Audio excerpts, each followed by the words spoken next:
Well, Mr. President, welcome back. Thank you so much. Welcome back to the White House. Thank you so much, Mr. And the Oval Office. And it's great to be at your side once again. We're going to stay at your side. You know, we stand at a real inflection point in history. I know you and I have talked about this, where the decisions we make now are going to determine the future for decades to come, particularly in Europe. And this is one of those moments.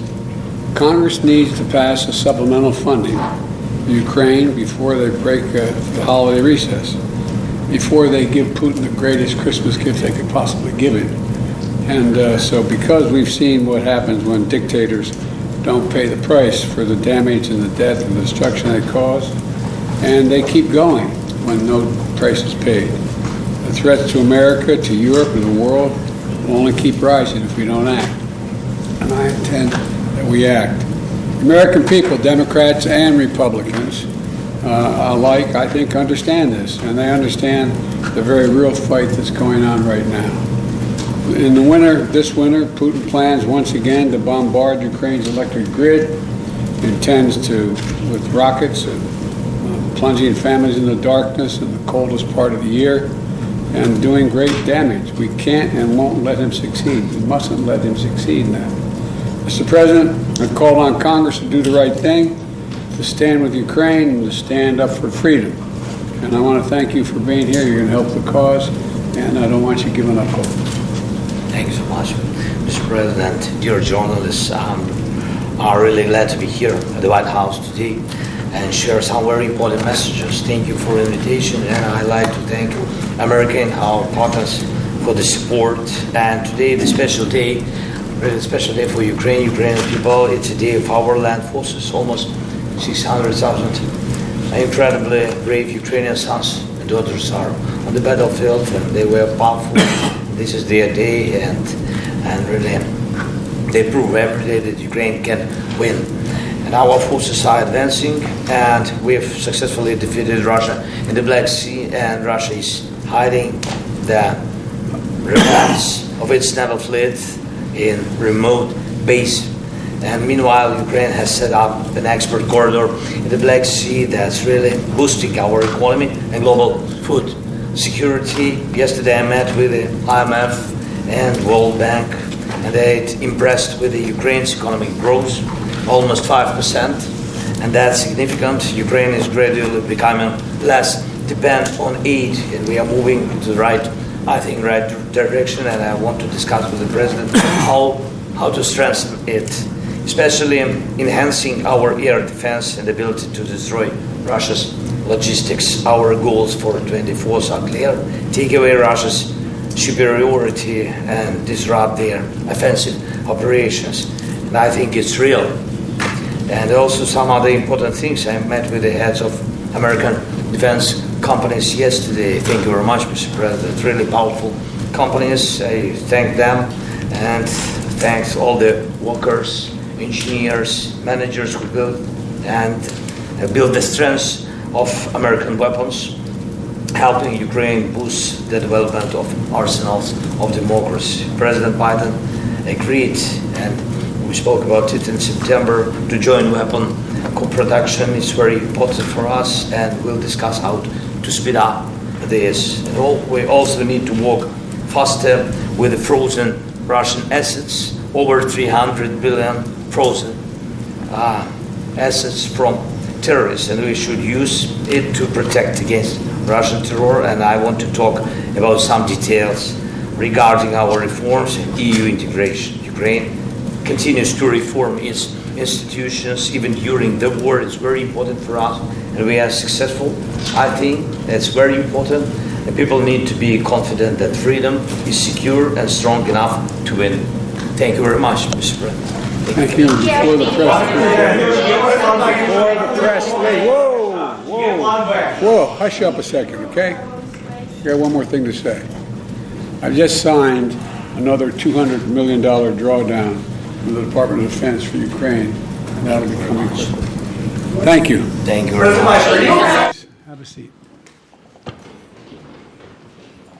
President Zelenskiy, it's an honor to welcome you back to the White House.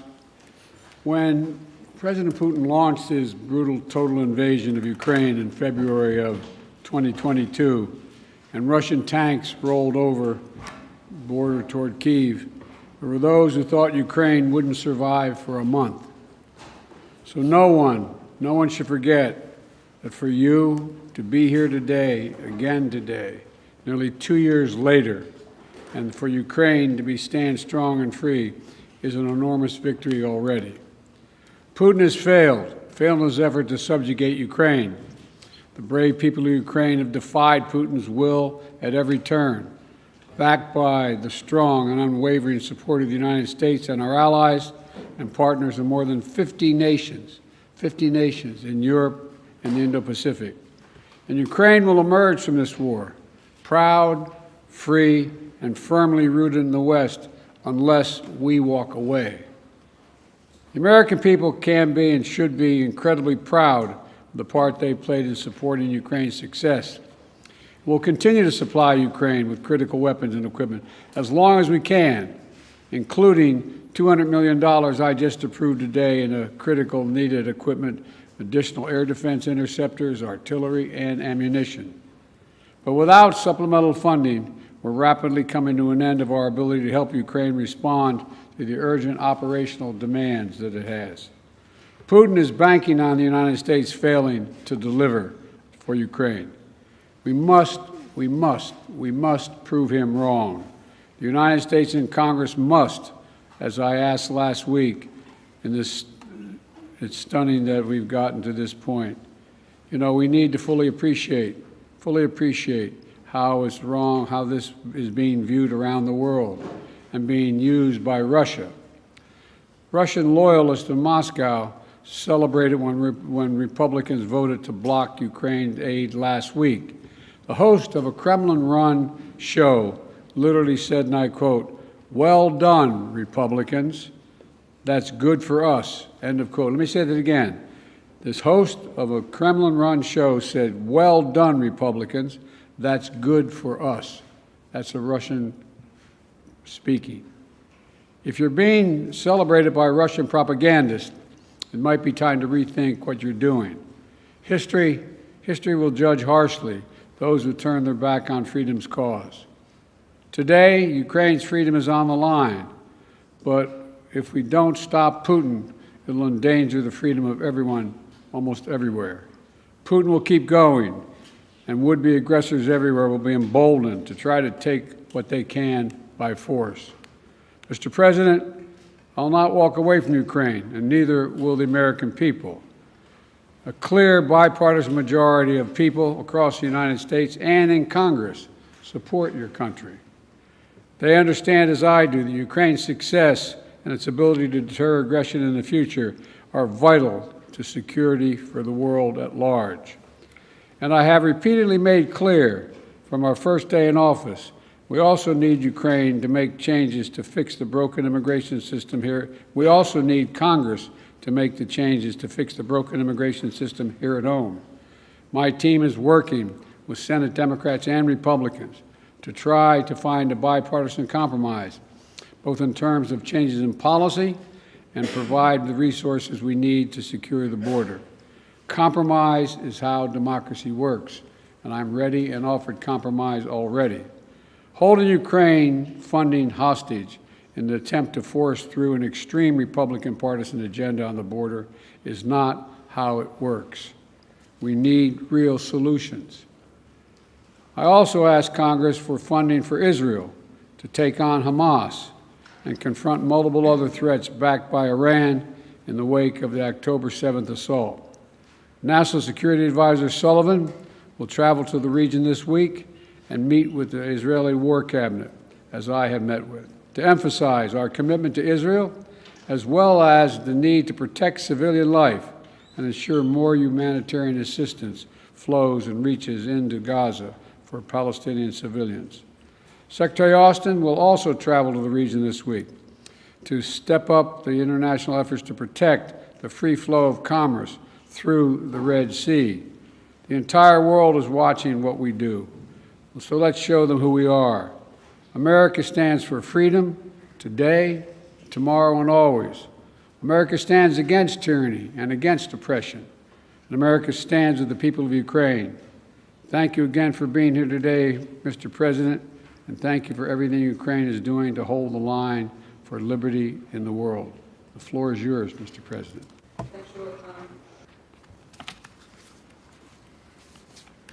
Thank you very much, Mr. President, dear journalists. I'm glad to be here and personally thank you and tell you how Ukraine values what we've achieved together, defending life and freedom. In Ukraine, we are fighting for our country and freedom, and also in Europe, we say for our freedom and yours. And this motto resonates not only in our country, not only in our hearts, not only in Ukraine, but also in Poland and Baltic states, Moldova and others. When freedom is strong in one country, it is strong everywhere. When it burns in one soul, it presents its merits to others. Ukrainians have twice led revolutions this century, defending freedom.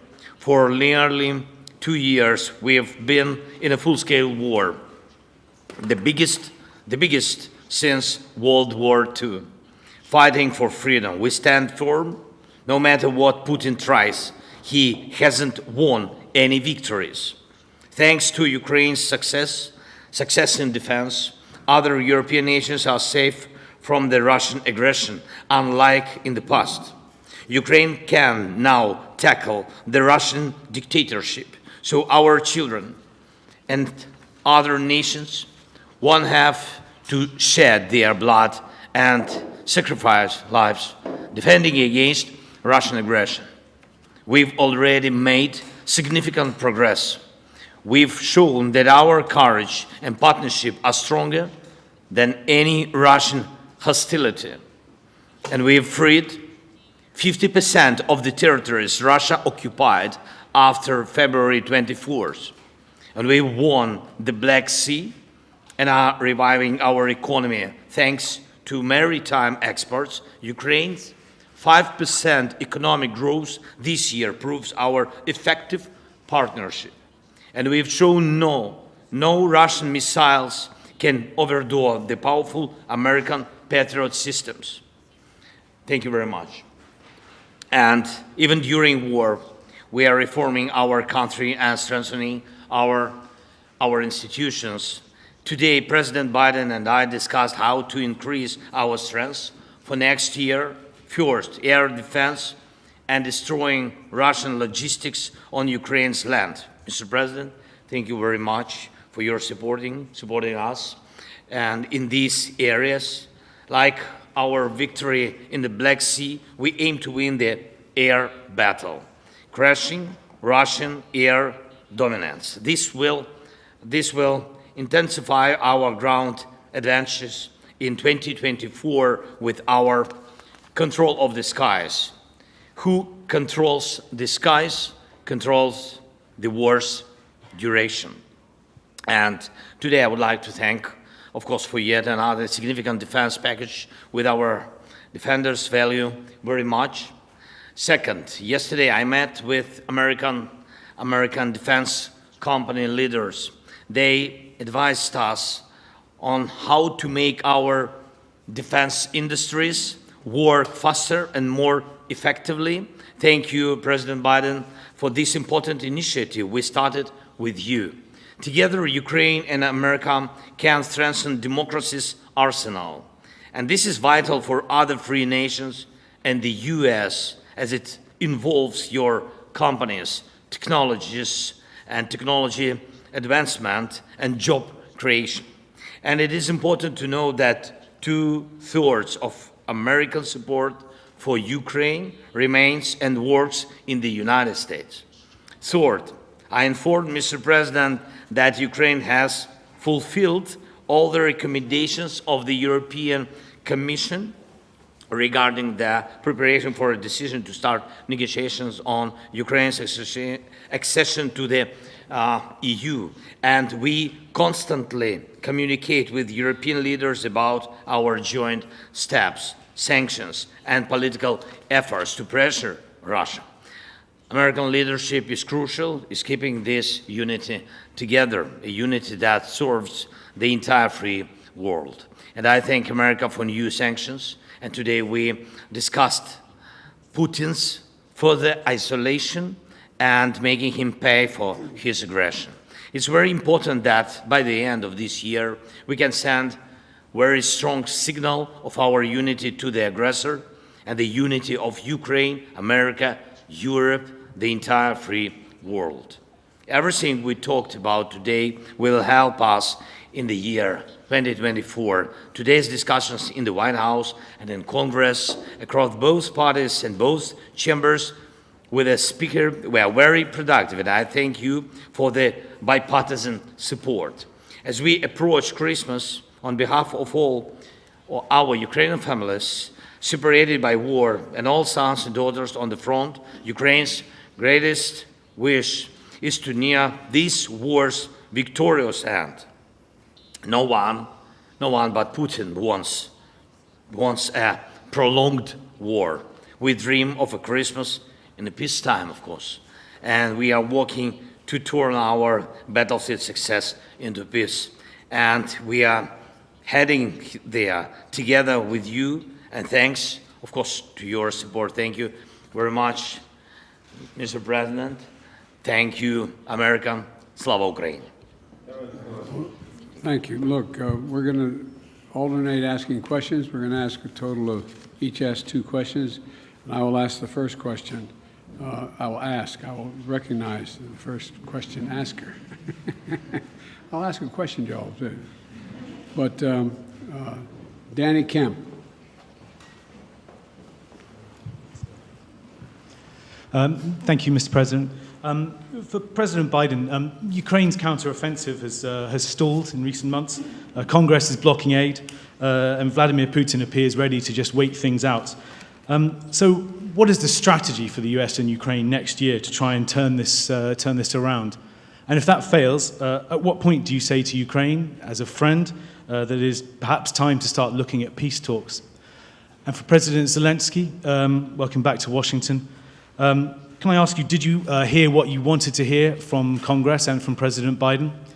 Or are you indeed more worried than when you got here? Thank you very much. Well, let me answer the question first. Let's put this in perspective. Remember how far Ukraine has come. Russia's failed thus far in trying to erase Ukraine from the map and subsume it into Russia. Ukraine has taken back more than 50% of its territory seized since February of 22. And it's pushed back the Russian Navy so Ukraine can export grain and steel to the world through the Black Sea. And thanks to the incredible courage of the Ukrainian people and the bipartisan support from our Congress, but it's not just American support. There are more than 50 countries helping Ukraine with military, economic, and humanitarian assistance. 50. The burden sharing, the U.S. has put up $75 billion, and our allies and partners have put up $100 billion. And more than 90% of our security assistance to Ukraine is being spent in the United States to provide weapons for Ukraine and replenish our stockpiles and build our industrial base. We need to ensure Putin continues to fail in Ukraine and Ukraine to succeed. And the best way for that to do that is to pass the supplemental. Yeah. Can I answer in Ukrainian, please?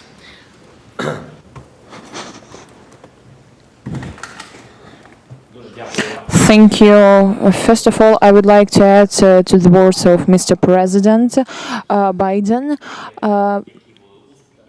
about successes. I think that these were not easy successes. Nonetheless, they were quite serious. They were serious steps forward.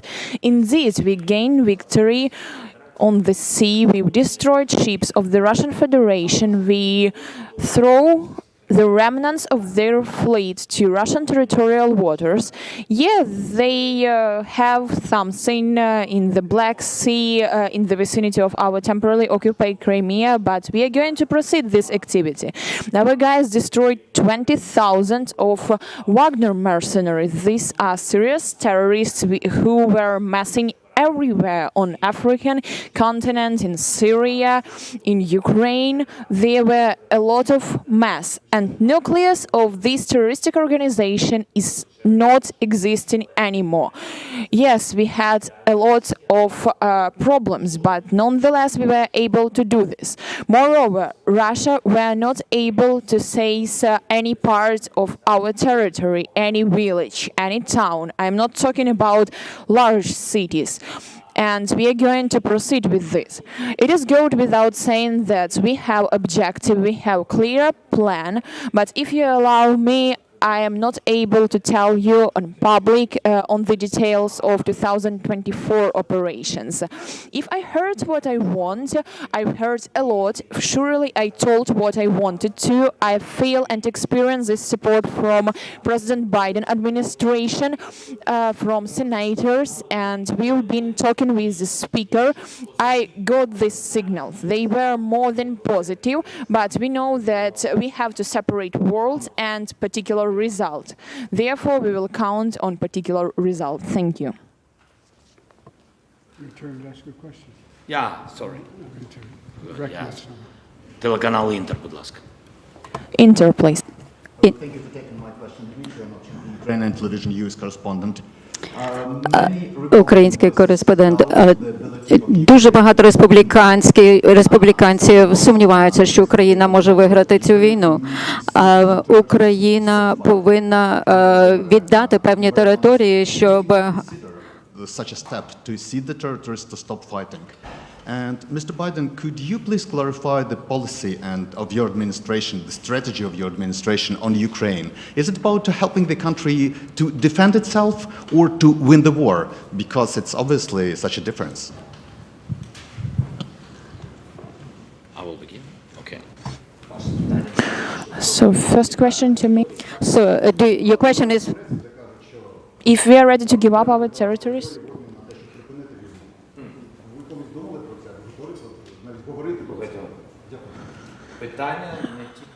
The question is not only about our words or thoughts. The question is about for what we are ready and for what we are not.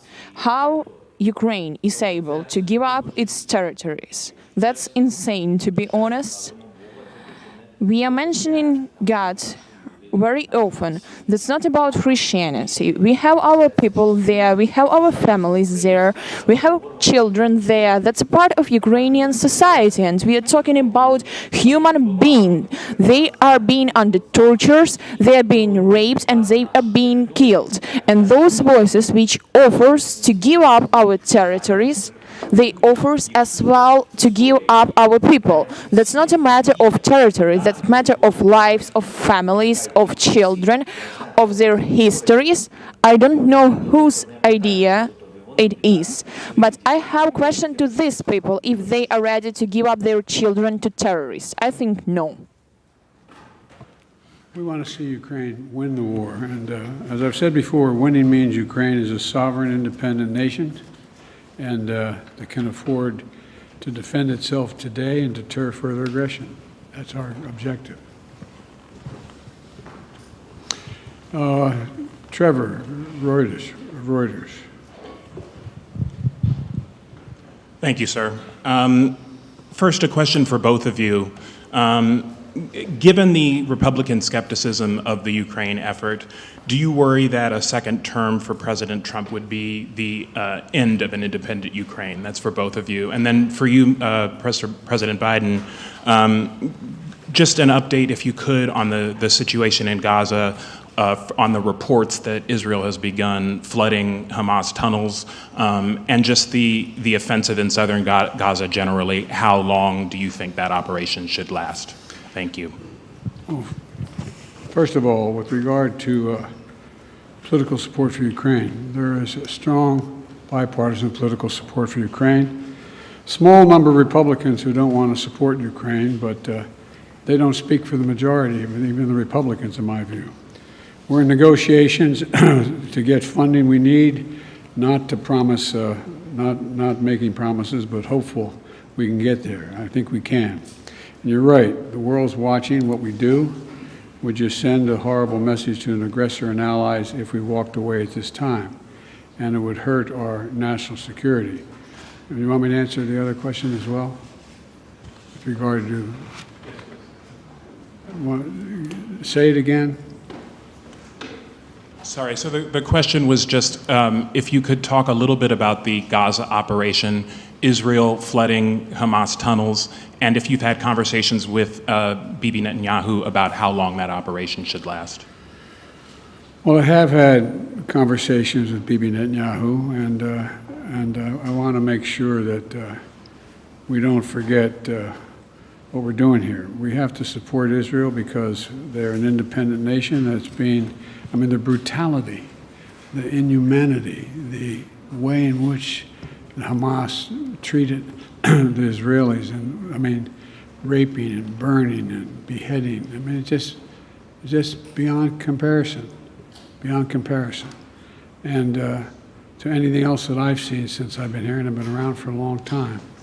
But I think that we have made it clear to the Israelis, and they're aware, that the safety of innocent Palestinians is still of great concern. And so the actions they're taking must be consistent with attempting to do everything possible to prevent innocent Palestinian civilians from being hurt, murdered, killed, lost, etc. And look, it doesn't lessen their responsibility going after Hamas to innocent Palestinians and Hamas. Look, we have a responsibility to protect citizens and ensure they have access to humanitarian assistance. That's why I've worked so hard with our Arab friends as well as the Israelis to get humanitarian assistance into Israel, literally getting up to 140 trucks loaded with gear, loaded with food, loaded with everything that is needed by the Palestinians, including fuel. So, you know, Israel has stated its intent to fulfill these responsibilities. It's very difficult. With regard to the flooding of the tunnels, I'm not, well, there is assertions being made that there's quite sure there are no hostages in any of these tunnels, but I don't know that for a fact. I do know that, though, every civilian death is an absolute tragedy, and Israel stated its intent, as I said, to match its words with its intent with actions. That's why I was talking about today.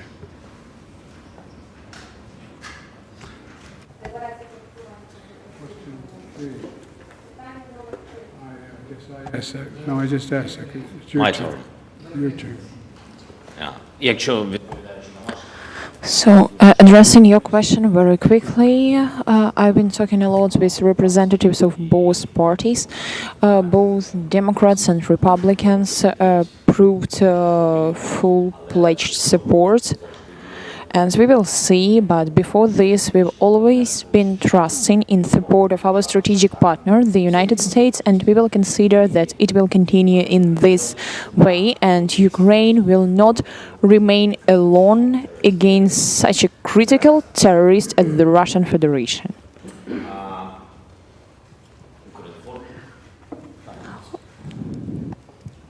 Thank you so much. My name is Yaroslav Dovopol, Ukrinform News Agency, Ukraine. Next summer, the United States will host an anniversary NATO summit in Washington, D.C., which raises a lot of hope, especially for Ukraine. President Zelenskiy, what does the Ukrainian side expect from this summit? And do you hope to hear direct invitation for Ukraine to join the alliance? And President Biden, under what conditions is the United States ready to support the initiative of inviting Ukraine to be member of NATO? Thank you.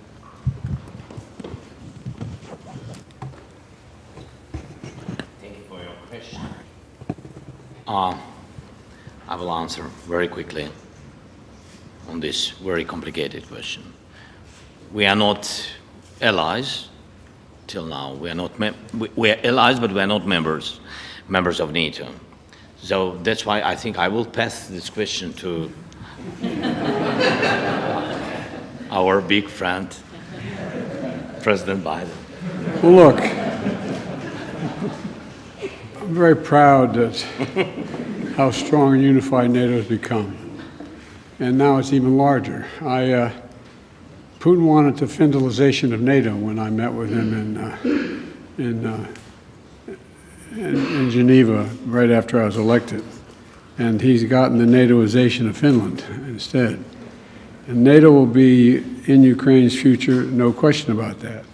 But as we said in Vilnius, Ukraine will become a member of NATO when all allies agree and conditions are met. Right now, we have to make sure they win the war. And, we launched a joint declaration of support alongside President Zelenskiy and the G7 leaders in Vilnius, outlining a long-term commitment to supporting Ukraine's defense needs. We also hosted a defense industry conference last week here in D.C. to get that critical work done. So it's a step at a time. Thank you all very, very much. This concludes thank you, everybody. Thank you, everyone. This concludes the press conference. Thanks, everybody. Thanks, everybody. Distinct